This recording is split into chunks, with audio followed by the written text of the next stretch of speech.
شہر صدر محترم استاد اکرام اور میرے عزیز ساتھیوں السلام علیکم. آج مجھے جس موضوع پر تقریر کرنے کا موقع ملا ہے وہ ہے عورت کی پہچان. ہم اس دنیا کی رونق ہے, حد سے دنیا جنت ہے.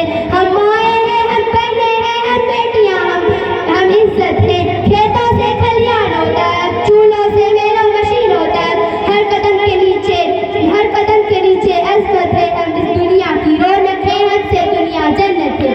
ایک مرتبہ حضرت موسیٰ علیہ السلام نے اللہ تعالیٰ سے سوال کیا, اے میرے پروردگار, جب آپ اپنے بندے سے خوش ہوتے ہیں تو انعام میں کیا عطا کرتے ہیں؟ میں نے اپنے فرمایا میں اسے ایک بیٹی عطا کروں گا.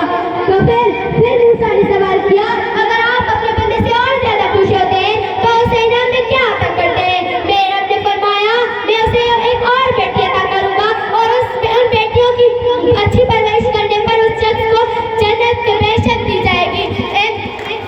اس شخص کو جنت کی بہشت دی جائے گی. میں اپنی تقریر کا آغاز اس عظیم ہستی سے کرنا چاہوں گی جسے عورت کہتے ہیں. عین سے عالم انسانیت کی الگ بردار عورت, وہاں سے وجود انسان کی بنیاد عورت, رے سے رہنا کائنات کا نشان عورت, تے سے تمہاری معاشرے کی پہچان عورت. اے عورت, تم ہی ہو جو آئی ہو اس دنیا میں, تم ماں باپ کے لیے جنت کی دلیل بنی ہو, اور جب ماں کے اعلیٰ مقام تک پہنچتی ہو تو جنت کو تمہارے قدموں میں ڈال دیا جاتا ہے. اے عورت, تجھے سلام, تو ہی معاشرے کی بنیاد ہے.